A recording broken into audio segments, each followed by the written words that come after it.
खुशामदीद एक बार फिर मेरे चैनल में। मैं हूं एजुकेटर आबिद। तो आज हम डिस्कस करेंगे आपका 12th चैप्टर जो है इंडिया आफ्टर इंडिपेंडेंस। देखिए, जम्मू व कश्मीर का जो बोर्ड है या सिलेबस है वहाँ पे आपका 10th चैप्टर दिया है, लेकिन सीबीएसई में ये जो है 12th चैप्टर आपका एनसीईआरटी बुक जो 8th क्लास की हिस्ट्री है वो दिया है इंडिया आफ्टर इंडिपेंडेंस, यानी आज़ादी के बाद भारत, आज़ादी के बाद हिंदुस्तान के क्या क्या नए नए इशू वजूद में आ गए, किन किन कौन कौन सी प्रॉब्लम जो है वजूद में आ गई, जिनको जो है ओवरऑल जो भी हमारा कॉन्स्टिट्यूशन है उसके अंडर लाना था, और कॉन्स्टिट्यूशन जो हमारा दस्तूर है, जो हमारा संविधान बनेगा, उसके तहत तमाम कम्युनिटियों को जो उनके इक्वल राइट्स मिल जाएंगे। तो उसके लिए जो है वो नए नए जो हैं इशू वजूद में आ गए। अब देख लीजिए, a new and divided nation, एक नई और मुनक़सम कौम है, यानी कि एक नया भारत और उसमें तकसीम किया हुआ या तकसीम हुआ कौम। अब देख लीजिए, अलग अलग लोग जो थे, अलग अलग कौमों के, अलग अलग जाति के, अलग अलग भाषाओं के लोग जो थे वो अलग अलग चाहते थे। और जो लोग मतलब गरीब थे, जो लोग उसके अलावा स्लम्स में रहते थे, जो लोग जो थे बाकी एजुकेशन के लेवल से वो लोग जो थे या पॉवर्टी के लेवल पर, उनको अपलिफ्टमेंट करना था, उनको जो है आगे लेना था। तो उसके लिए हिंदुस्तान के कॉन्स्टिट्यूशन में किन किन चीज़ों को इंक्लूड करना था और किस तरह से हमारा संविधान जो है वो बनाना था। अब देख लीजिए, when India became independent in August 1947। अब देख लीजिए, जब 15 अगस्त 1947 को हमारा मुल्क जो है एक आज़ाद मुल्क बन गया। It face A series of very great challenges, और यहाँ पे जो है मतलब तरह तरह की, अब यहाँ पे देख लीजिए, अजीब जंगों का सिलसिला जो है यहाँ पे जो है वजूद में आ गया, सिलसिला वजूद में आ गया, यानी कि बहुत सारी चैलेंजेस वजूद में आ गई। As a result of partition 8 million refugees had come into the country from what was now Pakistan. और कम से कम जो थे 8 मिलियन लोग, 8 लाख लोग ऐसे रिफ्यूजीज थे जो कहाँ से आए थे, जो हमारी जो पड़ोसी कंट्री है पाकिस्तान, वो यहाँ पर आए थे। उनका भी मसला था, यानी कि जो लोग रिफ्यूजीज थे, जो लोग वहाँ से जो यहाँ पर हिंदुस्तान में आए थे, वो भी 8 मिलियन थे। तो उनकी समस्या, उनकी प्रॉब्लम जो थी एक तरफ थी कि उनको किस तरह से यहाँ पे जो है एडजस्ट किया जाए, यहाँ पे जो है उनके रहने सहने के लिए, खाना पीने के लिए, ओवरऑल जो भी नरिशमेंट है, जो भी उनको जो है फंडामेंटल नीड्स लाइफ के लिए है, वो कैसे मुहैया करें। These people had to be found homes, these people had to be found homes and jobs. और उन लोगों के लिए, जो लोग रिफ्यूजीज आए थे, जो लोग पाकिस्तान में यहाँ पे आए थे, तो उनके लिए घर और उनके लिए जॉब जो था वो हमको जो था खोजना था। Then there was the problem of the princely states, almost 500 of them, each ruled by Maharaja or a Nawab, each of whom had to be persuaded to join the new nation। अब देख लिए, एक समस्या क्या थी, एक problem ये वजूद में आ गई कि किस तरह से जो लोग 8 मिलियन रिफ्यूजी जो पाकिस्तान से यहाँ हैं, उनके लिए किस तरह से जॉब और नौकरियाँ और उनके लिए घर किस तरह से हम लोग जो हैं मुहैया करें। और दूसरा रीज़न क्या था यहाँ पे, दूसरी वजूहत क्या थी, दूसरा काज क्या था कि किस तरह से कम हमारा हिंदुस्तान जो है राजवाड़ियों में मतलब अलग अलग रीजन्स में जो ये डिवाइड हुआ था। कम से कम 500 जो थे यहाँ पे स्टेट थे, प्रिंसली स्टेट थे, जहाँ पे महाराजा और नवाब जो थे हुकूमत करते थे। किस तरह से हम लोग उनको माइल करके, किस तरह से उनको हम मोटिवेट करके, एक उनको हम लोग जो है इस नए भारत में जो आज़ाद हुआ है, उनको जो है इसमें हम ज्वाइन कराएं। The problem of the refugees and of the princely state had to be addressed immediately. लेकिन ये जो प्रॉब्लम था, जो लोग बेचारे रिफ्यूजीज आए थे, उनका रोज़गार, उनके लिए घर, और जो प्रिंसली स्टेट्स थे जो कम से कम 500 थे, उनको ज्वाइन कराना इस नए भारत में, इस नए नेशन में एक बहुत बड़ी जो थी समस्या थी, उनको जो है पहले एड्रेस करना था। In the longer time the new nation had to adopted a political system that would best serve the hopes and expectation of its population. काफ़ी लंबे अरसे के बाद, यानी कि तवील मुद्दत के बाद पॉलिटिकली तौर जो हमने एक पॉलिटिकल सिस्टम जो है, यानी कि एक सियासी सिस्टम जो है अपने मुल्क में अपनाया था, इस नए भारत में अपनाया था। अब ये एक बहुत बड़ा क्या था, मतलब एक सर्व करने के लिए यहाँ के जो पॉपुलेशन है वो एक बहुत बड़ी उनके लिए उम्मीद और एक्सपेक्टेशन थी कि ये जो काफ़ी तवील के बाद हमारा मुल्क जब आज़ाद हो गया और यहाँ पे एक पॉलिटिकल सिस्टम जो है वो हर एक कम्युनिटी के लिए जो है बराबर होना चाहिए।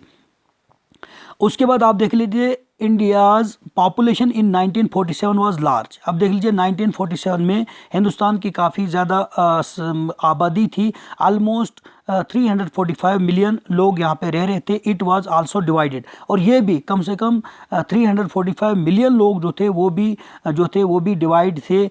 There were division between high caste and a low caste, between the majority Hindu community and the Hindu who and Indians who प्रैक्टिसेड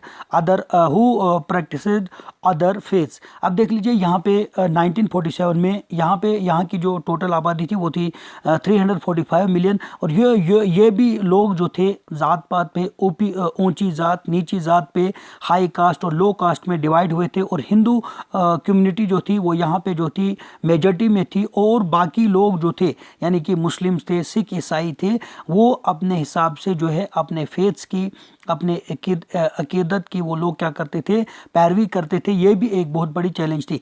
the citizens of this vast land spoke many different languages, war many kinds of dresses, at different kinds of food and practised different profession. अब देख लिए इसके अलावा क्या था, यहाँ के लोग जो वसी तौर पर जो लोग तरह तरह की भाषाएं बोलते थे, तरह तरह के वो लोग क्या कहते हैं ड्रेस लगाते थे, उनका कल्चर अपना था और तरह तरह की उनकी खुराक थी, और तरह तरह से वो लोग जो थे अपने पेशावर काम वगैरह करते थे। How would they be made to live together in one nation state. तो किस तरह से उन लोगों को हम एक ही नेशन में, और किस तरह से उन लोगों को जो तरह तरह की भाषाएं बोलते हैं, तरह तरह के ड्रेसेस हैं, तरह तरह के इनके प्रोफेशंस हैं, पेशे हैं, किस तरह से हम उनको एक ही नेशन में जो है इकट्ठा कर सके।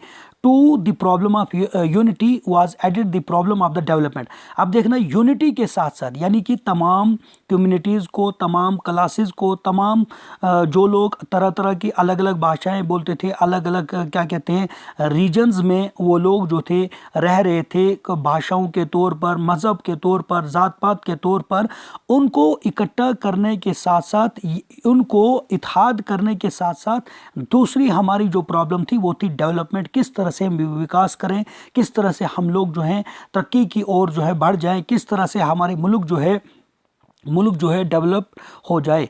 Eight independence the vast majority of Indians lived in the villages. तो आज़ादी के बाद जो है वसी तौर पर यानी कि ज़्यादातर लोग जो थे वो गांव में रहते थे। Farmers and pageants depend on the monsoon for their survival. और जो लोग किसान थे वो लोग ज़्यादातर किस पे डिपेंड करते थे, मॉनसून पे उनकी ज़िंदगी बसर करने के लिए। जैसे मिसाल मतलब जैसे मॉनसून आती थी वो अपनी तिजारत जो थे करते थे, उसी से अपनी ज़िंदगी बसर करते थे। So did the non farm sector of the rural economy, for if the crops failed, barbers, carpenters, weavers and other service group would not get paid for their services either। अब देख लीजिए जैसे ही अगर मान लो जो नॉन फार्म सेक्टर था जिसमें आप देखें बार्बर्स थे, कारपेंटर्स थे, वीवर्स थे और बाकी जो भी प्रोफेशन करने वाले लोग थे, अगर मान लो जो रूरल इकॉनमी जो है, रूरल में अगर खेती बाड़ी किसानों की ये फसलें अगर फेल हो जाती हैं तो इससे जो है जो बाकी लोग यहाँ के कारपेंटर्स थे, बार्बर्स थे, वहाँ पे विलेजेस में रहते थे, उनकी सर्विस में भी जो था पेड करने में प्रॉब्लम आती थी।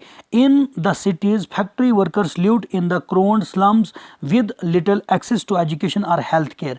अब जो लोग शहरों में रह रहे थे और वो जो फैक्ट्री वर्कर्स थे, जो लोग इंडस्ट्रीज़ में अपना काम करते थे, वो बेचारे कहाँ पे रह रहे थे? स्लम्स एरियाज़ में वो लोग रह रहे थे, जहाँ पे उनको जो थी एजुकेशन की और उनकी हेल्थ केयर की किसी भी तरह की जो थी उनको जो थी एक्सेस वहाँ पे नहीं थी। वहाँ पे उनको जो है इन ये चीज़ें नहीं मिलती थी जो लोग स्लम्स एरियाज़ में रहते थे। Clearly, the new nation had to left its masses out of poverty by increasing the productivity of the agriculture and by promotion new job creating industries. अब ये साफ तौर पर ये जाहिर हो रहा था कि जो हमारा नया नेशन जो वजूद में आ गया पूरे हिंदुस्तान में जो है, एक तो पहला हमको किस तरह से इनको जो है गरीबी से जो है हम लोग जो है जो गरीबी दिन ब दिन बढ़ रही है, इसके लिए हम किस तरह से प्रोडक्टिविटी ऑफ द एग्रीकल्चर ज़्यादा करें और promotion of new job creating industries कर सकते हैं। Unity and development had to go hand in hand, यानी कि यूनिटी, इत्तेहाद और डेवलपमेंट जो थे ये दोनों साथ साथ है, यानी कि यूनाइट भी हमको मुल्क को करना था और दूसरी तरफ से हमको क्या करना था? डेवलपमेंट की तरफ बढ़ना था। किस तरह से हमारे मुल्क का विकास हो सकता है? If the division between the different section of India were not held. अब देख लीजिए, जो लोग यहाँ पे जो है ना क्या कहते हैं, जो लोग दर्द दिल की दवा, यानी कि उनको किस तरह से तमाम लोगों के जो दर्द दिल हैं, यानी कि उनको तंदुरुस्त करना, उनको जो है जो कुछ भी उनको समस्या है उन मतलब यानी कि डिफरेंट डिवीजन तो थे ही, यहाँ पे अलग अलग लोग थे, लेकिन उन सेक्शंस को किस तरह से उनको हम लोग जो है उनकी दर्द दिल की दवा नहीं बन रहे थे, उनको तंदुरुस्त करने के लिए यहाँ पे इस तरह के कुछ भी डेवलपमेंट नहीं हो रही थी। They could result in violent and costly conflict, और यही वजह बन गई एक बहुत बड़ा शदीद जो है जंग की तरफ, यानी कि पुरतशद्दुद की तरफ लोग गए और कॉस्टली वो लोग जो हैं एक बहुत बड़ा जो है कन्फ्लिक्ट, तनाज़ा वजूद में आ गया। उसके बाद high caste fighting with the low caste, और जो हाई जाति थी, जो मतलब ऊंची जातें जो थी वो जो हैं लो कास्ट जो छोटी जाति थी उनके साथ लड़ने लगे। Hindus with Muslims and so on, तो इसी तरह से हिंदू मुस्लिम भी जो है फ़िरका वाराना इनमें भी जो है मतलब क्या कहते हैं आपस में ये लोग लड़ने लगे। At the same time, if the fruits of economy development did not reach the broad masses of the population, अब देख लीजिए इकॉनमी जब डेवलपमेंट करेगी, अगर इसका फ्रूट जो है, अगर हम यहाँ के तरह तरह की इकॉनमी जब वजूद में आएगी तो इसका अगर जो यहाँ पे ब्रॉड मासेस ऑफ पॉपुलेशन है, यानी कि जिसमें ज़्यादातर पुअर लोग हैं, ज़्यादातर किसान लोग हैं, अगर उन तक नहीं पहुँच सकेगी, it could create fresh division, तो इससे भी जो है दूसरा डिवीजन वजूद में आ सकता है। For example between the rich and the poor, between cities and the country side, जो लोग मतलब गरीबों और अमीरों में जो है एक बहुत बड़ा विवाद जो है, एक बहुत बड़ी समस्या जो है, एक बहुत बड़ी प्रॉब्लम जो है वजूद में आ सकती है। और जो लोग सिटीज़ में रह रहे हैं और जो लोग देहाती इलाकों में रहे उनमें भी काफ़ी प्रॉब्लम वजूद में आएगी। Between regions of India that were prosperous, और वो रीजन्स, वो कितने जो खुशहाल रह रहे हैं, जो अपनी ज़िंदगी जो है खुशहाली से गुजार रहे हैं, और वो रीजन्स जो लैग्ड बिहाइंड है, यानी कि वो कितने जो पीछे रह गए हैं। अब सिंपली यहाँ पे आपने क्या इसमें हमने क्या पढ़ा, मतलब तरक्की, यूनाइट, इत्तेहाद और तरक्की के साथ साथ जो ये दोनों प्रॉब्लमें क्या थी वजूद में थी, लोगों को इत्तेहाद भी करना था और लोगों की तरक्की विकास के लिए उनकी इकॉनमी भी बढ़ानी थी। लेकिन बहुत सारे अगर एक तबका अगर क्या कहते हैं उसकी हम सिर्फ जो है, और लोग जो थे यहाँ पे किस किस पे ऊंची जाति नीची जाति से लड़ रहे थे, हिंदू मुस्लिम से लड़ रहा था। और अगर इकॉनमी डेवलपमेंट अगर जो है तमाम लोगों तक नहीं पहुँच सकती है जो डिज़र्व करते हैं, तो इसमें भी जो है नए डिवीजन्स जो है, नई तकसीमात यहाँ पे हो सकती है अमीरी और गरीबों में, और उसके बाद सिटीज़ और कंट्री साइड्स में, और उसके बाद जो बाकी रीजन्स जो हैं, बाकी कितने जो हैं, जैसे जो लोग खुशहाल रह रहे हैं और जो लोग जो हैं उसके बाद यानी कि बदहाल रह रहे हैं, जो लोग वो कितने जो पीछे रह गए हैं, जहाँ पे किसी तरह का डेवलपमेंट नहीं है, जहाँ पे किसी तरह की प्रोग्रेस नहीं है, जहाँ पे उनके इक्वल राइट्स नहीं दिए जा रहे थे। तो इस तरह से जो है वजूद में जो है प्रॉब्लम आ सकती हैं। A constitution is written. अब देख लीजिए, जो ही हमारा हिंदुस्तान जो है वो आज़ाद हो गया तो किस किस तरह से हालात आपने देखे वजूद में थे। अब जो है संविधान जो है, यहाँ का कॉन्स्टिट्यूशन जो है, यहाँ का दस्तूर जो है वो लिखा गया, लेकिन उसमें तमाम कम्युनिटीज़ को जो है इंक्लूड करना था।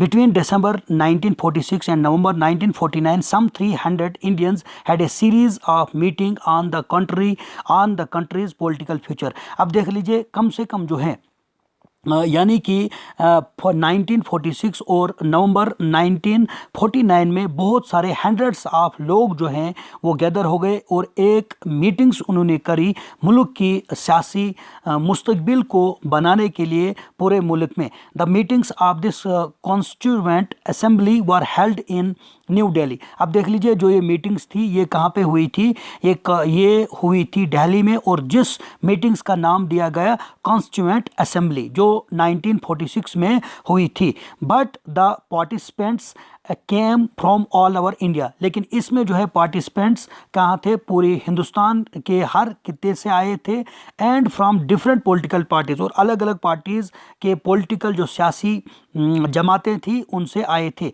These discussion resulted in the framing of the Indian constitution which was adopted on 26 जनवरी 1950 को जो है काफ़ी डिस्कस के बाद करने के बाद एक कानून जो है, एक मतलब इंडियन कॉन्स्टिट्यूशन जो है उसको जो है वजूद में लाया गया और उसको अडॉप्ट किया गया 26 जनवरी 1950 को।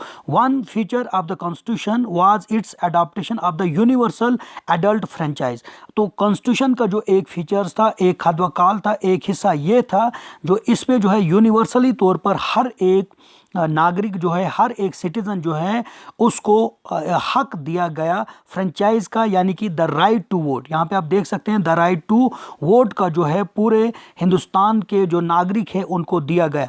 All Indians above the age of 21, और जो लोग 21 यानी कि 21 साल से 21 साल के जो हैं या 21 साल से ऊपर जिनकी उम्र है, इनको अलाउड करा वोट दे सकते हैं। वो कहाँ पे, अपने स्टेट में एंड नेशनल इलेक्शन में, यानी कि स्टेट लेवल के जो इलेक्शंस होते हैं एमएलएज के, और मेंबर ऑफ पार्लियामेंट के जो सेंट्रल लेवल वो लोग जो हैं उनको जो है हकूक दिया गया फ्रेंचाइज के तहत, ताकि आप लोग जो हैं वोट डाल सकेंगे। This was a revolutionary step, और ये एक इनकलाबी कदम था कि लोगों को उनके अधिकार दिए, उनके रिप्रेजेंटेटिव को चुनने के लिए, और इलेक्शंस में उनको अपना जो मंत्री जो है अपने लीडरान को चुनने के लिए, अपने रहनुमाओं को चुनने के लिए उनको ये हकूक दिया, और ये एक इनकलाबी कदम था। For never before had Indian been allowed to choose their own leaders. तो इससे पहले हिंदुस्तान में ये चॉइस नहीं थी कि इस तरह से यहाँ के लीडरों को चुनते थे। In other countries such as the United Kingdom and the United States this right had been granted in stages. अब देख लीजिए, यूनाइटेड स्टेट ऑफ अमेरिका और United State of Kingdom Britain की अगर हम बात करेंगे तो वहाँ पे भी ये जो है इस तरह के हुकूक जो थे वो पहले स्टेजेस दर स्टेजेस, यानी कि मतलब वहाँ पे भी जो थे इस तरह के हुकूक जो थे मतलब आहिस्ता आहिस्ता वजूद में आए थे, मगर वहाँ पे लोग जो थे फ्रेंचाइज राइट टू वोट जो वहाँ पे था। अब देख लीजिए, first only man of property had the vote. इससे पहले कि अगर हम बात करेंगे वही लोग वोट देते थे जिनके पास या थी प्रॉपर्टी थी। Then men who were educated were also added on. उसके बाद जो है वो जो लोग पढ़े हुए हैं वो उसमें राइट टू वोट में जो है या एडल्ट फ्रेंचाइज में उनको इंक्लूड करा, जो लोग पढ़े हुए हैं। उनके बाद जो है worker classes man guard the vote only after a long struggle. काफ़ी स्ट्रगल के बाद जो है जो लोग काम करने वाले लोग हैं उनको भी हक दिया गया कि आप भी वोट डाल सकते हो। Finally after a bitter struggle of their own, जब यहाँ पे जो है काफ़ी एक कड़वी लड़ाई गई और उसके तहत जो है America and British women war granted the vote, और अमेरिका और ब्रिटिश में जो है इसके हकूक़ दिए गए कि वहाँ पे जो हैं औरतें भी जो हैं, ब्रिटिश की औरतें और अमेरिका की औरतों को भी ये मंजूरी दी कि आप भी वोट डाल सकते हैं। On the other hand soon after independence India choose the grant this right to all its citizens regardless of the gender class और द एजुकेशन। और यही जो है मतलब आप लोगों को पता है हमारा कॉन्स्टिट्यूशन जो है इसको अडॉप्ट करा गया है अलग अलग मुल्कों से। जैसे हम फंडामेंटल राइट्स की बात करेंगे, यूएसए से लिया गया है। अगर हम फंडामेंटल ड्यूटीज़ की बात करेंगे, आयरलैंड या रशिया से लिया गया है। उसी तरह से जो है प्रेसिडेंट हमने जो है अमेरिका से लिया, यानी कि हर एक पार्ट जो है वो हमारा बेस्ड है किस पे है, 1935 एक्ट पे बेस्ड है, क्योंकि हमने ज़्यादातर जो है हमारा कानून जो है, हमारा कॉन्स्टिट्यूशन जो है, हमने बैरूनी मुल्कों से जो है लिया है। और इस टर्म को यानी कि एडल्ट फ्रेंचाइज को हमने अमेरिका और ब्रिटिश में जब सक्सेसफुल ये हो गया, वहाँ पे जो है औरतों को भी औरतों को मतलब जो है वोट देने का हक दिया गया, मंजूरी दी गई। और इसी तरह से यहाँ पर भी यहाँ के हर एक सिटीज़न यानी कि 21 साल के ऊपर जिसकी भी उम्र होगी उसको जो है रिगार्डलेस यानी कि बिला बिला लिहाज मिल्लत यानी कि ज़ात पात धर्म पढ़ाई किस भी तबके से वो मतलब क्या कहते हैं रहता है और ताल्लुक़ रखता है, उस क्लास के लोग जो है यहाँ पे वोट, चाहे वो पढ़े हुए कोई भी पढ़, लेकिन 21 साल जो है कंडीशन रखेगी, वही लोग यहाँ पे वोट डाल सकते हैं जो लोग जो है 21 साल के हैं। A second feature of the constitution was that it guaranteed equality before the law to all citizens. अब देख लीजिए सेकंड जो पॉइंट जो है इसमें हमारे कॉन्स्टिट्यूशन में जो इंक्लूड करा गया यानी कि जिसकी गारंटी वो है इक्वलिटी बिफोर द लॉ, जिसको हम आर्टिकल 14 के तहत जो है, चाहे वो रिच होगा पुअर होगा, किसी भी कम्युनिटी से किसी भी क्लास से बिलोंग करता है, उसके जो है equality before the law to all citizens, यानी कि तमाम लोगों के लिए, चाहे वो रिगार्डलेस ऑफ देयर कास्ट और द रिलीजियस एफिलिएशन, चाहे वो किस भी मज़हब से बिलोंग करता है, चाहे वो किस भी कास्ट से, उसके लिए जो है equality before the law to an all citizens. अब देख लीजिए दैट इट सेल्फ उसके बाद क्या कहते हैं affiliation, there were some Indians who wished that the political system of a new nation be based on Hindu ideals and that Indians it self be run as a Hindu state. और कुछ politician का वो उनकी चाहत ये थी कि हमारा जो मुल्क जो आज़ाद हुआ है जिसको भारत हम कहते हैं, ये जो है ये किस पे बेस्ड रहना चाहिए, हिंदू आइडल्स पे बेस्ड रहना चाहिए, और यहाँ पे जो है हिंदू स्टेट बनना चाहिए, यानी कि हिंदुत्व यहाँ पे जो है इम्प्लीमेंट करनी चाहिए और ये एक हिंदू स्टेट लगना चाहिए। They pointed to the example of Pakistan, उन्होंने एग्जाम्पल दी पाकिस्तान की, a country created explicitly to protect and further the interest of a particular religious community, यानी कि जिस तरह से जो है पाकिस्तान ने अपने आप को प्रोटेक्ट करा या एक्सप्लिसिटी मतलब पूरे साफ तौर से जो है वो जो है वजूद में आ गया, कौन, पाकिस्तान। उसी तरह से ये भी चाहते थे कि हम भी यहाँ पे जो है एज ए हिंदू स्टेट इसको रिप्रेजेंट करेंगे, लेकिन क्या कहते हैं इंटरेस्ट ऑफ ए पार्टिकुलर, यानी कि वो लोग जो है रिलीजियसी तौर पर एक ही कम्युनिटी के पाकिस्तान वाले लगते हैं, द मुस्लिम, यानी कि सिर्फ वहाँ पे मुस्लिम है पाकिस्तान। उसी तरह से ये जो है यहाँ के जो पॉलिटिकल जो आइडल्स थे वो चाहते थे ये हिंदू स्टेट होना चाहिए, लेकिन however the Indian prime minister Jawaharlal Nehru was of the opinion that the Indian could not and must not become as a Hindu Pakistan. यहाँ पे हिंदू या हिंदू पाकिस्तान नहीं यहाँ पे बन सकता है। ये किसके विचार थे, ये पंडित जवाहरलाल नेहरू के थे। यहाँ पे मतलब हिंदू और पाकिस्तान नहीं बन सकता है, यहाँ पे जो है सेक्युलर स्टेट वजूद में आना चाहिए। Beside Muslims India also had large population of Sikhs and Christianity, मुस्लिमों के अलावा यहाँ पे जो थे सिख्स भी रह रहे थे और ईसाइत भी यहाँ पे थी, ईसाई लोग भी रहते थे, as well as many Parsis and Jainism, Parsis भी और जैनिज्म यहाँ पे रह रहे थे। Under the new constitution they would have the same rights as Hindus, the same opportunities when it came to seeking job in government or the private sector, the same rights before the law। अब देख लीजिए जो यहाँ पे जो है Hindu political idols जो थे उनका ये विचार था कि ये जो है हमारा मुल्क जो है भारत जो है ये एक हिंदू स्टेट बनना चाहिए, लेकिन पंडित जवाहरलाल नेहरू के विचारों के तहत या उन्होंने ये ओपिनियन दिया, उन्होंने ये मशवरा दिया कि यहाँ पे जो है हिंदू पाकिस्तान नहीं होना चाहिए, क्योंकि यहाँ मुसलमानों के अलावा सिख, ईसाई, जैनिज़्म, पारसी भी रहते हैं, और हम ऐसे कानून को, ऐसे कॉन्स्टिट्यूशन को वजूद में लाएंगे जिसके अंडर तमाम जो भी ये कम्युनिटीज़ हैं, चाहे वो हिंदू है, मुस्लिम है, सिख है, ईसाई है,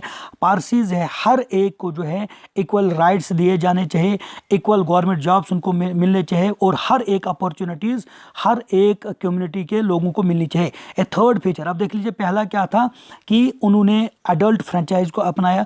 दूसरा ये था कि यहाँ पे कुछ लोगों का ये ख्याल था कि हम इसको हिंदू स्टेट बनाएंगे, लेकिन उसके बाद पंडित जवाहरलाल नेहरू की ओपिनियन के तहत जो है और बाकी भी जो लोग यहाँ पे थे, जो बाकी लीडर्स थे, गांधी जी की बात करेंगे हम लोग, डॉक्टर बी आर अम्बेडकर की बात, क्योंकि हर एक क्लास के लोग थे, लेकिन उन्होंने एक सेकुलर स्टेट को वजूद में लाए। लेकिन थर्ड फीचर साहब हमारे कॉन्स्टिट्यूशन के क्या थे, उन्होंने मतलब that it offered special privileges for the poorest and most advantaged Indians. अब देख लीजिए थर्ड फीचर्स क्या था, जो लोग गरीब थे, जो लोग जो लोग बिछड़े हुए थे, जो काफ़ी जो थे गरीब थे, उनके हकूक़ दिए गए, उनको हर तरह के राइट्स दिए गए, और जो है मोस्ट जो डिसएडवांटेज्ड इंडियंस थे उनको जो है एडवांटेज दिए गए, फ़ायदे दिए गए।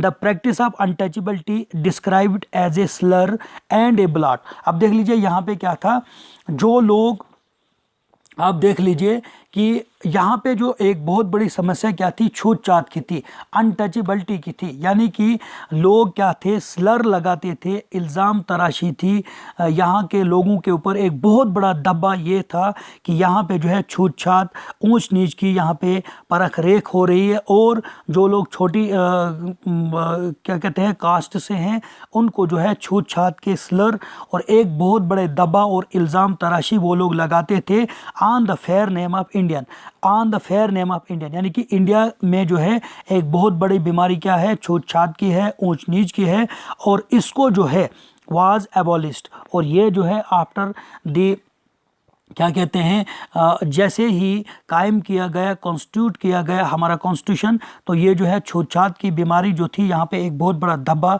और एक बहुत बड़ा इल्ज़ाम तराशी थे उन लोगों के। वो लोग कहते थे कि ये एक बहुत बड़ा धब्बा है हिंदुस्तान के लिए, भारत के लिए, कि यहाँ पे जो है छूत छात की जो एक बीमारी है, ऊंच नीच की जो है, यहाँ पे लोगों को जो है डिस्क्रिमिनेट करा जाता है। तो उन्होंने जो है इसको जो है एबॉलिश्ड करा। Hindu temples previously open to only the higher classes. तो पहले क्या होता था, जो हिंदू के मंदिर थे वहाँ पे सिर्फ हायर क्लासेस जाते थे, लेकिन उसके बाद क्या हो गया, वर थ्रोन ओपन टू ऑल। अब जो है कॉन्स्टिट्यूशन बनाने के बाद हर एक जाति के लोगों के लिए ये मंदिर खोले गए, इंक्लूडिंग द फार्मर अनटचेबल्स, वो लोग जिनके साथ छूत छात रखा जाता था या छोटी कास्ट के लोग थे उनके लिए भी ये खोले गए। After a long debate the constituent assembly also recommended that a certain percentage of seats in legislature as well as jobs in governments be reserved for members of the lower caste। अब constituent assembly में ये भी तय पाया, इस चीज़ की इस्लाह करी गई कि जो भी लोग छोटी कास्टों से हैं उनको लेजिस्लेचर में, उनको कानून साज अदारे में, उनको मतलब स्टेट में भी इलेक्शंस में उनके लिए जो है रिजर्व सीटें रखेंगी, और सेंटर में भी उनकी रिजर्व सीटें रखेंगी, और जो जॉब वगैरह उनके लिए अलग अलग से उनके लिए जो है क्या करेंगे, रिजर्व कैटेगरी में उनको डाल दिया गया।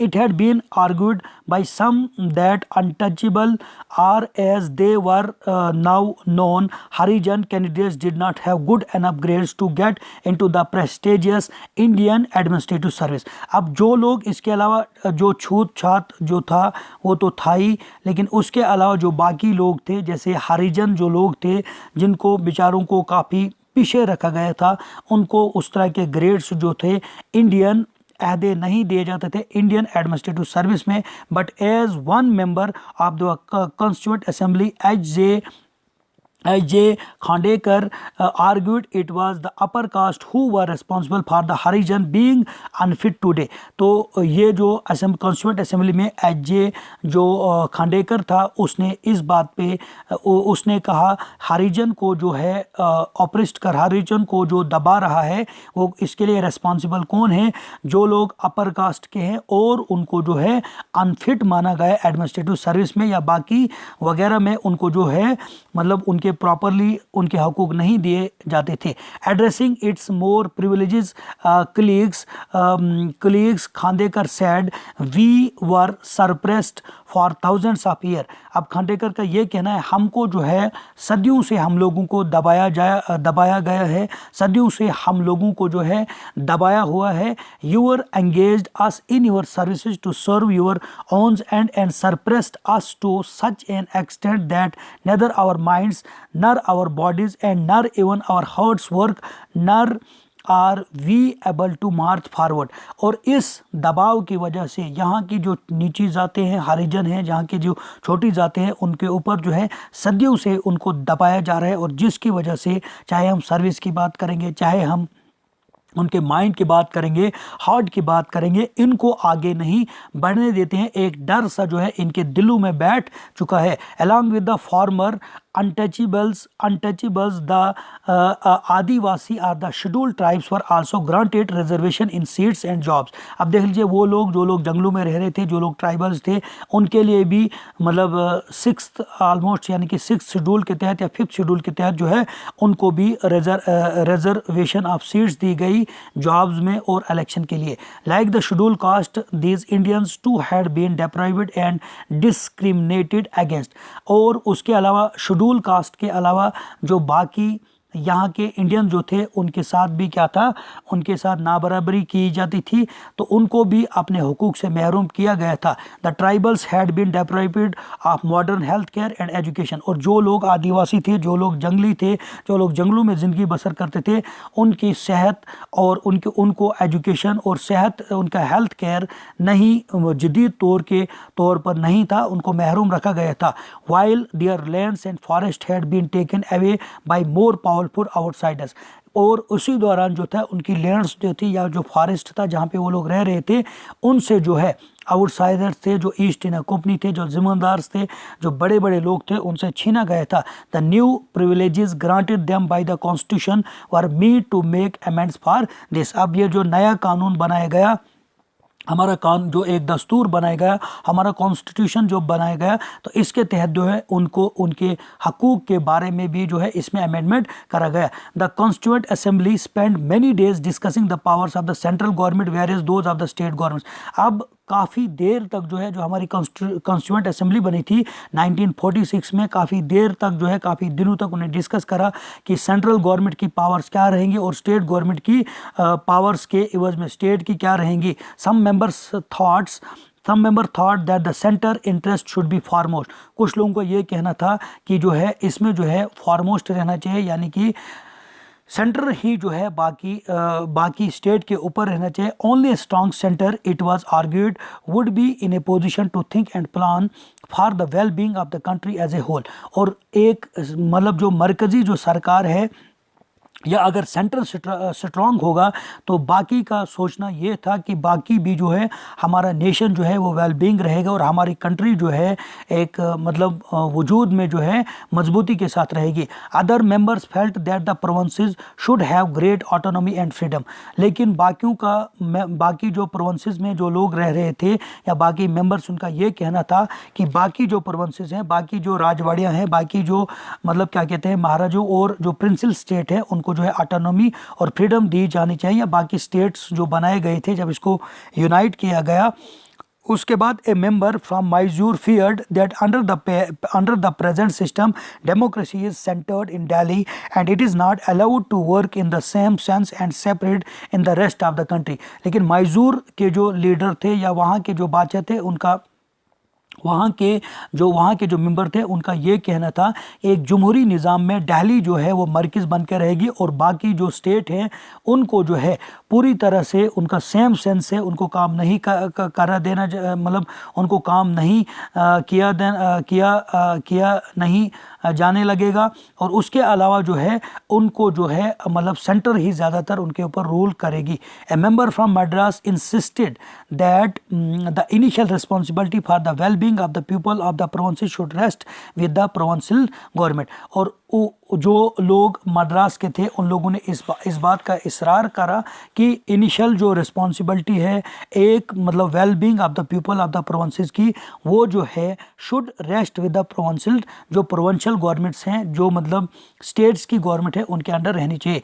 The constitution sought to balance these competing claims by providing 3 list of the subject. अब देख लीजिए कॉन्स्टिट्यूशन ने इसका सॉर्ट आउट कैसे निकाला, बैलेंस को हमारे कॉन्स्टिट्यूशन को बनाने के लिए, यानी कि सेंटर की क्या पावर रहेगी, स्टेट की क्या पावर रहेगी, और उसके अलावा जो है जो कंक्रीट लिस्ट में इन्होंने जो है मतलब 3 लिस्ट ऑफ सब्जेक्ट शेड्यूल बनाए। एक लाए यूनियन लिस्ट, जिसमें यूनियन की पावर क्या रहेगी, किन किन सब्जेक्ट्स पे रहेगी, कौन कौन से ऐसे जो है इशू है, कौन कौन से ऐसे काम है उन पे जो है यूनियन का अधिकार रहेंगे, विद सब्जेक्ट सच है जैसे टैक्सेस, डिफेंस और फॉरेन अफेयर्स जो है विच would B exclusive responsibility of the centre. Centre के अंडर में कौन कौन से सब्जेक्ट रहेंगे, जैसे टैक्सेस, डिफेंस और फॉरेन अफेयर्स रहेगा।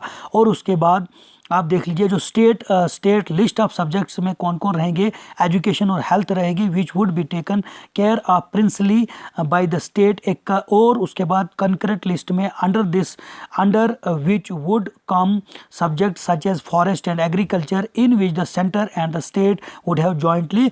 अब देख लीजिए जैसे आपको पता है जब आप पॉलिटिकल पढ़ते हो 3 सब्जेक्ट्स हमारे पास, एक होता है सेंटर के कौन कौन से इशू हैं या कौन कौन से डिपार्टमेंट सेंटर के अंडर हैं, स्टेट के अंडर कौन कौन से और कंक्रीट लिस्ट में कौन कौन से डिपार्टमेंट रहेंगे। An other major debate in the constituent assembly concerning languages. अब देख लीजिए एक बहुत बड़ी प्रॉब्लम जो थी वो थी हमारी यहाँ पे ये थी लैंग्वेजेस के बेस पर। Many members believe that the English language should live Indian with the British ruler, it places that argued should be taken by Hindi. अब जो हमारा कॉन्स्टिट्यूशन जो था, कुछ लोगों का ये कहना था हमारा कॉन्स्टिट्यूशन जो है वो इंग्लिश में होना चाहिए, लेकिन कुछ लोगों का ये भी कहना था कि इसको इंग्लिश को ब्रिटिशर ने छोड़ा है और ये नहीं होनी चाहिए, इसकी जगह जो है हिंदी में हमारा दस्तूर, हमारा कॉन्स्टिट्यूशन जो है वो होना चाहिए।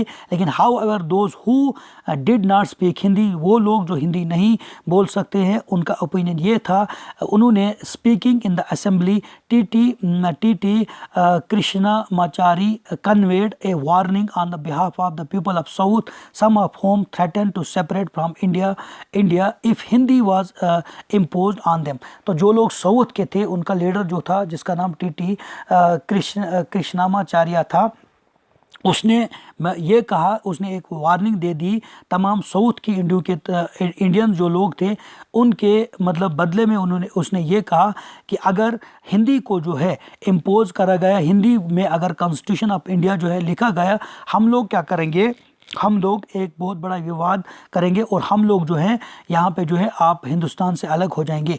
ए compromise was finally arrived at, namely that while Hindi would be the official language, फिर हिंदी को जो है ऑफिशियल लैंग्वेज माना गया इंडियंस का, और English would be use in the courts, the services and communication between one state to another. और English को माना गया, इंग्लिश मतलब हिंदी में क्या है, हिंदी को ऑफिशियल लैंग्वेज बनाया गया, और जो इंग्लिश वगैरह जो है उसका इस्तेमाल कोर्ट्स में, सर्विसेज में और बाकी कम्युनिकेशन में लगेगा। Many Indians contributed to the framing of the constituent, और बहुत सारे हिंदुस्तानियों ने क्या करा था, इस कॉन्स्टिट्यूशन को, इस दस्तूर को, इस कानून साज अदारे को वजूद में लाने के लिए काफ़ी कंट्रीब्यूट करा था। But perhaps the most important rule was played by the doctor B.R. Ambedkar ने सबसे ज़्यादा अहम जो है रूल अदा करा। Who was chairman of the drafting committee, वो चेयरमैन था drafting committee of constitution of India, and under whose supervision, और उसकी निगरानी में द डॉक्यूमेंट वाज फाइनलाइज्ड, और पूरा ये जो डॉक्यूमेंट जो है उसको फ्रेम करा गया और फाइनलाइज्ड करा गया in his final speech to the constituent assembly. और आखिर में जब उन्होंने स्पीच करा कॉन्स्टिट्यूएंट असेंबली में, doctor B.R. Ambedkar pointed out that the political democracy had to be accompanied by economic and social democracy। तो उसका ये कहना है कि ये जो है हमारी पॉलिटिकल डेमोक्रेसी जो है ये तभी पॉसिबल है जब तक कि हमारा इकोनॉमी और सोशली डेमोक्रेसी यानी समाजी तौर पर और माशरत तौर पर जब हम पूरी तरह से साथ नहीं देंगे तब तक हमारी पॉलिटिकल डेमोक्रेसी का जो है वजूद में या ये नहीं चल सकती है। Giving the right to vote would not automatically lead to the removal of other inequalities such as between the rich and poor or between the upper and the lower caste. With the new constitution, he said, India was, अब देख लीजिए उसका ये कहना था कि giving the right to vote, अब देखो हम लोगों को सिर्फ वोट देने का अधिकार अगर दिया, उनको हक दिया गया, इससे ऑटोमेटिकली हम बाकी जो भी इनइक्वलिटीज़ है, जो अमीर और गरीब, जो कोई अमीर और गरीब है और जो लोअर कास्ट है, अपर कास्ट है, इस तरह से हम नहीं इन चीज़ों को ख़त्म नहीं कर सकते हैं। इसके लिए हमारा एक नया कानून, एक न्यू कॉन्स्टिट्यूशन हमको चाहिए। उसने क्या कहा था, going to enter into a life of the contradiction. अब हम इसके तहत यानी कि ऊपर नीचे मतलब अमीरी और गरीबी, और ये यहाँ पे जो है मतलब कास्टिज्म सिस्टम है, छोटी जाति बड़ी जाति, ये एक बहुत बड़ा जो है विवाद बन गया, एक बहुत बड़ा कॉन्ट्रडिक्शन बन गया, एक बहुत बड़ा तनाज़ा जो है वो तनाज़ा जो है वजूद में आ गया। और उसके बाद in politics we will be recognising the principle of one man one vote and one value. अब जो है मतलब जो प्रिंसिपल ऑफ, अब देख लीजिए पॉलिटिक्स में जो है हम लोग इसको रिप्रेजेंट करते हैं एक प्रिंसिपल, यानी कि एक मैन है, उसका एक वोट है। In our social and economic life we shall by reason our social and economic structure continue to deny the principle of one man and one value. लेकिन अगर एक तरफ से हम उसको, एक इंसान को वोट देने के लिए एक वोट देना पड़ता है, और उसको जो है दूसरी तरफ जो है ओवरऑल जो भी स्ट्रक्चर अगर हम माशियत के तौर पर करेंगे, इकनॉमी के तौर पर करेंगे, हम लोग उनको जो है उन प्रिंसिपल से जो है उस एक इंसान को जो है जो एक इंसान जो है जो वोट देता है उसको हम लोग क्या कर रहे हैं, महरूम कर रहे हैं, हम लोग क्या कर रहे हैं, उसको हम लोग डिनाइड कर रहे हैं। However states to be format, किस तरह से स्टेट्स को जो है वजूद में लाया गया। Back in the 1920s the Indian national Congress, the main party of the freedom struggle, had promised that once the country won independence each majority linguistic group would have its own provinces। अब देख लीजिए, अगर हम 1920 से पहले की बात अगर हम पढ़ेंगे या उससे पीछे की बात करेंगे तो कांग्रेस जो थी यहाँ पे एक बहुत बड़ी पार्टी जो थी हमारे हिंदुस्तान में, तकरीबन 70-80 साल उन्होंने ही हुकूमत करी है अभी भी। तो उसके बाद अगर हम देखेंगे कि उनका ये कहना था जैसे ही हमारा मुल्क जो है आज़ाद हो जाएगा, उन्होंने लोगों को ये आश्वासन दिया था, ये उनके साथ जो है वादे किए गए थे कि लैंग्विस्टिक तौर पर जो है आपको अपना प्रोविंस दिया जाएगा। However after independence the Congress did not take any steps to honour this promised.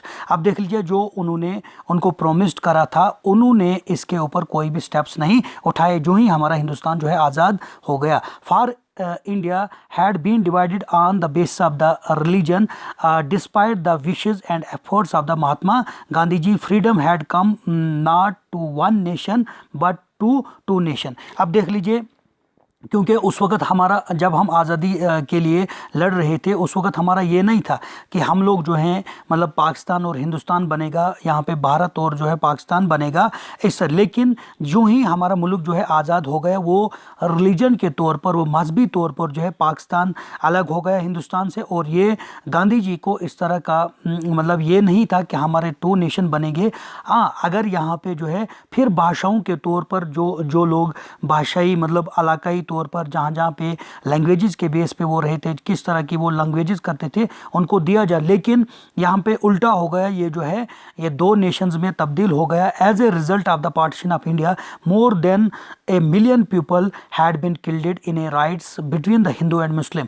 तो कम से कम यहाँ पे हिंदुस्तान जैसे ही पार्टीशन हो गए, जब ये अलग हो गए, हिंदुस्तान पाकिस्तान बन गए, तो उन हंगामों में, उन दंगों में, उन फसादात में जो है कम से कम जो है मतलब यहाँ के लोग जो हैं मतलब मिलियन पीपल्स, मतलब हज़ारों लाखों लोग जो हैं यहाँ पे लाखों के हिसाब से लोग मारे गए हिंदू मुस्लिम के हंगामों में, फसादात में।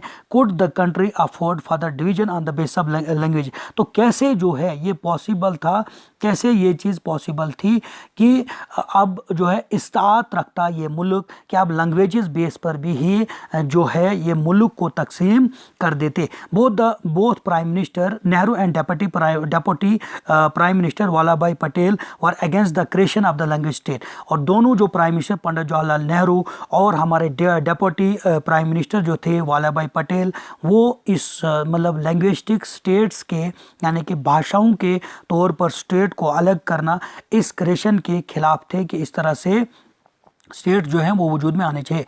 After the partition Nehru said, Nehru ने कहा था disruptionist tendencies has come to the fore.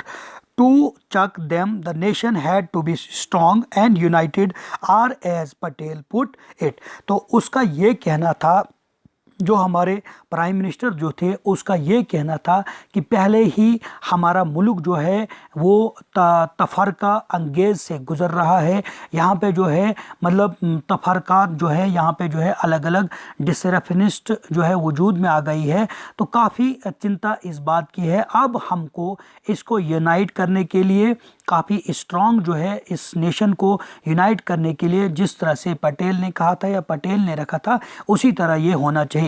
The first and the last need of the India at the present moment is that it should be made a nation. पहला जो उनका reason ये था कि पहले हमने इसको जो है एक नेशन बनाना है। उसके बाद everything which helps the growth of nationalism had to go forward and everything which throws obstacles in its way has to be rejected. वो चीज़ जो हमको कौम परस्ती में, हमको हुबुल वतनी में, हमको एक नेशन की एक नेशन की आइडेंटिफिकेशन देने के लिए जो काम, जो ग्रोथ या जो चीज़ें हमको हेल्पफुल लगेंगी उनको हम साथ चलाएंगे, और जिन चीज़ों से इसमें रुकावट बाधा पड़ जाएगा हम लोग उनको रिजेक्ट करेंगे। We have applied this test to linguistic provinces also. और उन्होंने जो लैंग्विस्टिक के तौर पर जो लोग भाषाओं के मतलब कहते थे कि हमको भाषा के, तो मतलब ज़्यादा लोग जैसे साउथ इंडिया की बात करें, कोई मराठा बोलता था, कोई तामिली बोलता था, कोई मालयम था, कन्नड़ था, तो वो लोग ये चाहते थे कि हमारा जो है लैंग्विस्टिक तौर पर अलग होना चाहिए। And by this test in our opinion they can not be supported. उनको जो है लैंग्विस्टिक तौर पर उनको अलग नहीं किया जाएगा या उनको अलग स्टेट नहीं दी जाएगी। लेकिन और उन्होंने इस चीज़ को कभी भी जो है ये ओपिनियन करा कि हम इसकी सपोर्ट नहीं करेंगे। That the Congress leaders would now go back on their promise created great disappointment. अब देख लीजिए जो कांग्रेस लीडर ने 1920 से पहले जो उनसे वादे करे थे कि जैसे हमारा हिंदुस्तान जो है आज़ाद होगा, हम लैंग्विस्टिक तौर पर आपको जो है आपके प्रोविंस दिए जाएंगे। लेकिन यहाँ पे जो है उल्टा होता है, यहाँ पे टू नेशंस बन जाते हैं। पाकिस्तान जो है रिलीजियसी तौर पर जो है डिवाइड होते हैं, पाकिस्तान और हिंदुस्तान बनता है, और जिसकी वजह से जो है काफ़ी यहाँ पे क्या कहते हैं ये अलग उल्टा हो जाता है। तो उसके बाद जो लोग लैंग्विस्टिक तौर पर थे फिर ये एक दूसरी समस्या वजूद में आ जाती है। लेकिन जो कांग्रेस के लीडर्स ने 1920 से पहले जो है उनसे वादे करे गए थे, अब जो लोग लैंग्विस्टिक के जो क्या कहते हैं लीडर्स थे, कांग्रेस लीडर जो थे, जब उन्होंने उसका उनके वादे जो थे 1920 से पहले जो किए थे, वो बाकी लोग जो है कांग्रेस के लीडर जो थे जो प्रॉमिस करे थे बाकी लोगों को आपके लैंग्विस्टिक तौर पर जो है अलग किया जाएगा, वो डिसअपॉइंट हो गए। The Kannada speakers, Malayalam speakers, the Marathi speakers had all looked forward to having their own state. अब देख लीजिए जो लोग मलयालम बोलते थे, जो लोग कन्नड़ा बोलते थे, जो लोग मराठी बोलते थे, वो चाहते थे हमको लैंग्विस्टिक तौर पर जो है अलग स्टेट अपनी होनी चाहिए। The strongest protest, however, came from the Telugu speaking districts of what was the Madras presidency। अब देख लीजिए कहाँ से ये स्ट्रॉन्गेस्ट प्रोटेस्ट जो वजूद में आ गया, उन लोगों ने करा जो लोग तेलुगु स्पीकिंग डिस्ट्रिक्ट के थे, यानी कि मद्रास प्रेसिडेंसी थे, उन्होंने काफ़ी प्रोटेस्ट करा। When Nehru went to campaign, जब नेहरू जो थे कैंपेन कर रहे थे there during the general election of 1952 में, जब नेहरू वहाँ पे जो इलेक्शन की कैंपेन कर रहे थे उस वक्त जो लोग तेलुगु के स्पीकिंग करते थे मद्रास में, उन्होंने काफ़ी जो है प्रोटेस्ट करा। He was meet with black flags, उन्होंने जो है ब्लैक फ्लैग्स के साथ वो जो है पंडित जवाहरलाल नेहरू के साथ मिले एंड स्लोगन्स उन्होंने डिमांडिंग करा, वी वांट आंध्रा, हम आंध्रा चाहते हैं। In October of that year a veteran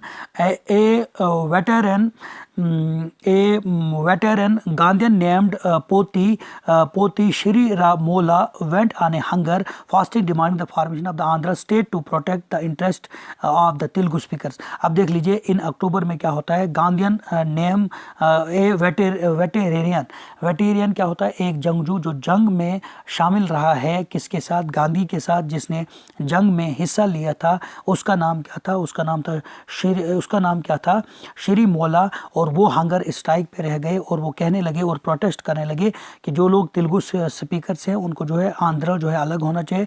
as the fast went on, उसने कंटिन्यू जो है फास्ट को जो वो गुजरता गया, इट अट्रैक्टेड मच सपोर्ट, उसको ज़्यादा सपोर्ट मिलने लगी। Hartals and the bandhs were observe in many towns, काफ़ी टोन्स में जो है हड़ताल रखी गई। उसके बाद on 15 December 1952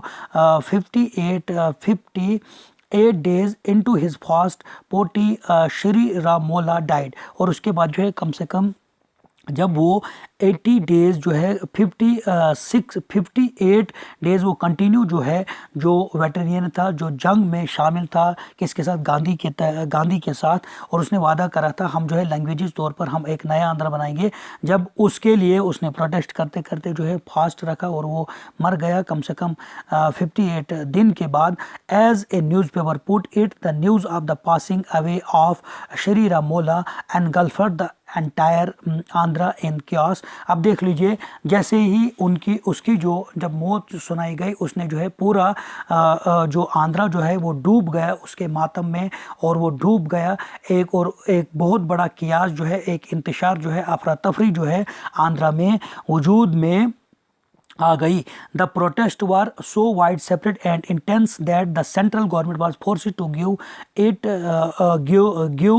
into the demand. अब देख लीजिए, ये जो है पूरे प्रोटेस्ट जो है वो पूरी तरह से जो है शदीद तौर पर जो है मतलब काफ़ी इंतहाई तौर पर जो है पूरे मरकज़ में फैला गया, और मरकज़ सरकार को ये फोर्सेड डिमांड करा गया। 1 अक्टूबर 1953 the new state of Andhra came into being. अब देख लीजिए, उसके बाद जो है 1 अक्टूबर 1953 को जो है आंध्रा एक नई स्टेट वजूद में आती है। After the creation of the Andhra को क्रिएट करने के बाद, आंध्रा के वजूद आने के बाद, other linguistic communities also demanded their own separate state. अब बाकी भी कहने लगे कि हमको सेपरेट स्टेट होना चाहिए। A state reorganisation commission was set up, और आप देख लीजिए स्टेट रीऑर्गेनाइजेशन कमीशन जो है, ऑर्गेनाइजेशन कमीशन जो है उसको सेटअप करा, which submitted its report 1956 में recommending the redrafting of distinct and provincial boundaries to form the compact provinces of the Assamese, Bengalis, ODI, Tamil, Malayalam, Kannada and Telugu speaker respectively। अब देख लीजिए, जो नया जो है एक्ट बनाया गया 1956 में, जो बनाया गया जिसको हम लोग क्या कहते हैं, रीऑर्गेनाइजेशन एक्ट। जिस तरह से आप देखते हो जम्मू और कश्मीर में जो है इसी के तहत रीऑर्गेनाइजेशन एक्ट के तहत जो आर्टिकल 370 और 35 को हटाया गया और इसको जो है यूनियन टेरिटरी बनाया गया। तो उसी तहत, क्योंकि ये उस वक्त लाभ बनाए गए, अब इनको भी है जो बाकी स्टेट, ओडियाई, बंगाली, असमी, जो भी ये लोग, मलयालम, कन्नड़ा, ये लोग इस तरह की भाषाएं बोलते थे, इनको अपने क्या करा, उन्होंने बाउंड्रीज जो थी उनको, सरहदों को जो है मतलब अपने अंडर लाया गया। The large Hindi speaking region of north India was broken up into the several state. अब देख लीजिए, जो लोग हिंदी बोलते थे नॉर्थ इंडिया में, वो भी जो है सेवरल स्टेट्स में वो अलग अलग हो गए। A little later in 1960 the bilingual state of Mumbai was divided into separate state for the Marathi and Gujarati speaker. अब देख लीजिए 1960 में क्या होता है, जो ये दो भाषाएं मुंबई में बोली जाती थी, जिसमें मराठी और गुजराती जो है वो अलग हो गए थे। कब हुआ था, 1960 में। In 1960 the state of Punjab was also divided into Punjab and Haryana, और 1966 में हरियाणा और पंजाब अलग हो गए। The farmer of the Punjab speaker who were also mostly Sikhs, the latter for the rest who spoke not Punjabi but versions of Haryanvi or the Hindi. वो लोग क्या थे, बाकी जो पार्ट जैसे हरियाणा और पंजाब अलग हो गए, जिस तरह से मराठी और गुजराती जो थी वो अलग हो गए। मान लो मुंबई अलग बन गया, हमारा गुजरात अलग बन गया, अलग अलग स्टेट, क्योंकि इनको लैंग्वेजिक तौर पर जो है वो डिवाइड करा गया। यूं ही जो है पहले आंध्रा को अलग गया, क्योंकि वहाँ पे जो है एक आदमी ने प्रोटेस्ट कंटिन्यू रखा, और वो जो है जब तक वो मर नहीं गई तब तक जो है उसको मतलब वो मर जब कर जाते हैं, उसके बाद जो है सेंट्रल गवर्नमेंट पूरे मतलब हिंदुस्तान में जो है ये प्रोटेस्ट तो जारी रहता है, और उसके तहत जो है वो जो है आंध्रा को अलग करते हैं, उसके बाद बाकी स्टेट को अलग। अब देख लीजिए प्लानिंग फॉर डेवलपमेंट। अब देख लीजिए, अब एक नया भारत जो है वजूद में आ गया। अब किस तरह से हमारा मुल्क जो है, ये हमारा मुल्क जो है किस तरह से तरक्की के लिए मनसूबाबंदी हो जाए, किस तरह से तरक्की के लिए जो है अपने मनसूबे बनाए, और किस तरह से एक हिंदुस्तान जो है एक प्रोग्रेस की तरफ जाए, एक विकास की तरफ बढ़ जाए। Lifting Indian and the Indians out of poverty and building a modern technical and industrial base were among the majority objective of the new nation. अब देख लीजिए, जो पहला जो गरीबी को हटाने के लिए और मॉडर्न टेक्नोलॉजी को और इंडस्ट्रीज़ को यहाँ पे इम्प्लीमेंट करने के लिए this was the main objective कि गरीबी को हटाना है और यहाँ पे मॉडर्न टेक्निकल जो टेक्नोलॉजी है उनको इस्तेमाल करो और इंडस्ट्रियल बेस पर जो है ये मेन मुद्दा था नेशन का। In 1950 the government set up a planning commission to help design and execute suitable policies for the economic development. अब देख लीजिए 1950 में जो है प्लानिंग कमीशन को बनाया, डिज़ाइन करा जाता है, उसको एग्जीक्यूट करा जाता है मुनासिब तौर पर वो नई पॉलिसीज़ बनाने के लिए, इकोनॉमिक विकास को बढ़ाने के लिए, माशियत को बढ़ाने के लिए।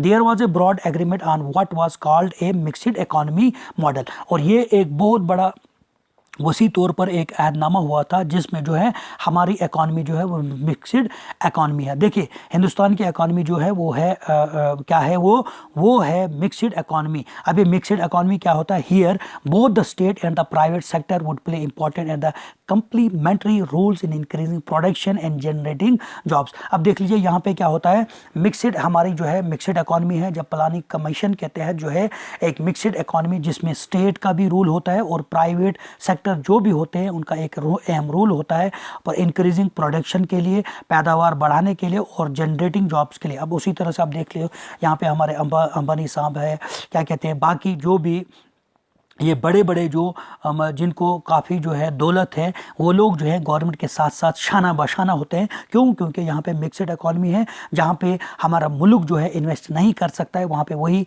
प्राइवेट लोग जो है, प्राइवेट सेक्टर के लोग जो है, जो प्राइवेटाइजेशन है वो जो है प्रिवेल हो जाती है और वो लोग जो है क्या करते हैं, गवर्नमेंट को पैसा उधार देते हैं और जिसकी वजह से हमारी इकॉनमी जो है वो जो है स्टेबल रहती है। What specifically these rules were to be which industries should be initiated by the state and which by the market, how to achieve a balance between the different regions and states was to be defined by the by the planning commission। और किस तरह से मतलब किस तरह की suitable यहाँ पे इंडस्ट्रीज रहेंगी, किस तरह का मार्केट होना चाहिए, इस तमाम को बैलेंस बनाने के लिए प्लानिंग कमीशन ने जो है उसको डिफाइन करा।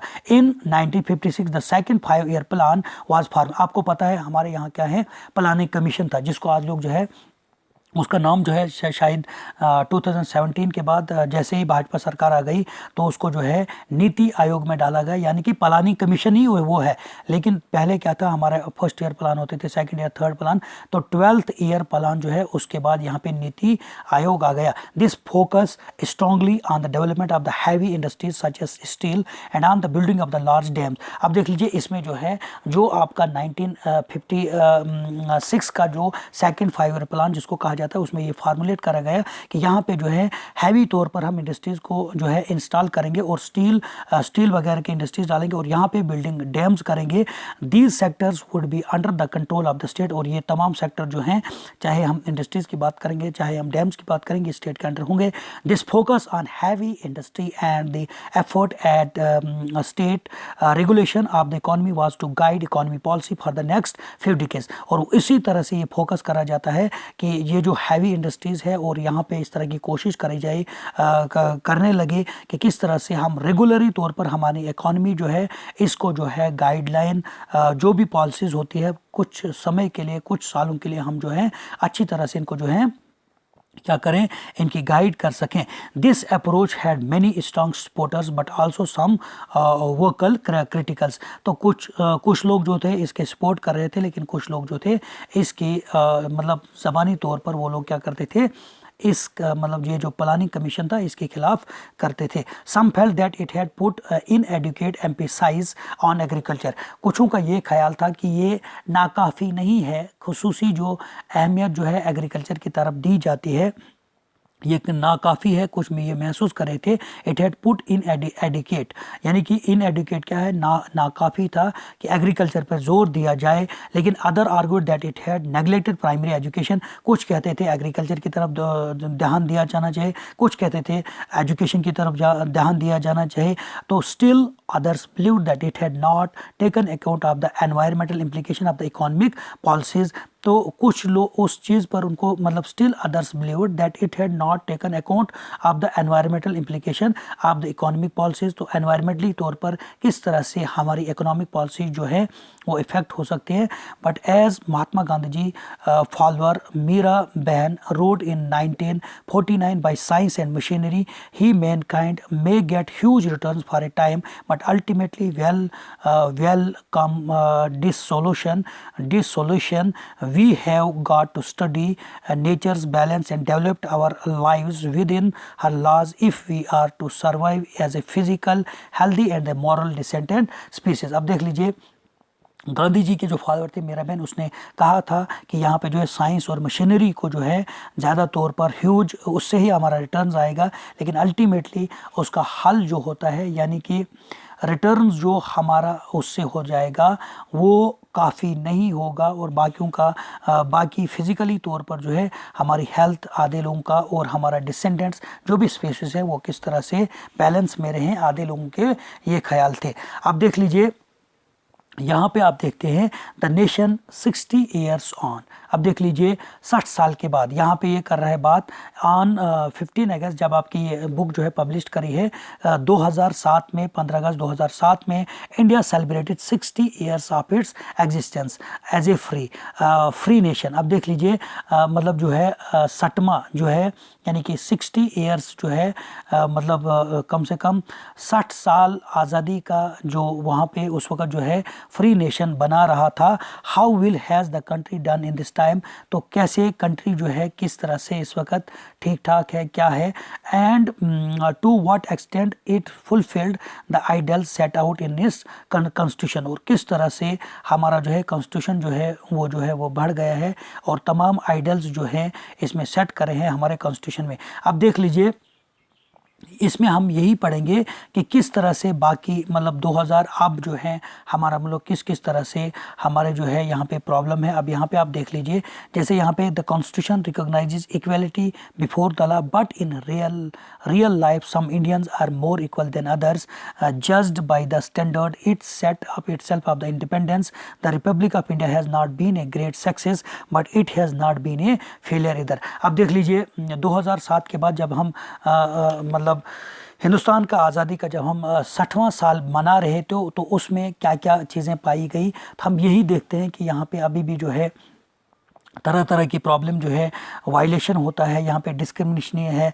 जैसे हम पॉवर्टी के लिहाज पे हम करेंगे, एजुकेशन के लिहाज पर करेंगे, ज़ात पात के नाम पर, लेकिन हम कहीं ना कहीं अब आखिर में कंक्लूजन यही होता है हमारा जो कॉन्स्टिट्यूशन है ये इक्वलिटी बिफोर लॉ तो है, लेकिन रियल इंडियंस में जो है जो बाकी अदर्स जो है इंडियंस आर मोर, कुछ जो है वो ज़्यादा इक्वल होते हैं। और इस स्टैंडर्डाइज को हम ये कहते हैं कि हमारा मुल्क तो आज़ाद तो है, लेकिन यहाँ पे ना ही हम उतना ये कह सकते हैं कि सक्सेस कर पाए और ना ही हम ये कह सकते हैं कि हमारा हिंदुस्तान जो है वो फेलियर है। In the end I heartily request you please subscribe, like and share these videos, ताकि आगे जाकर मैं आपके लिए इसी तरह की वीडियोज़ बना सकूँ। Thank you very much.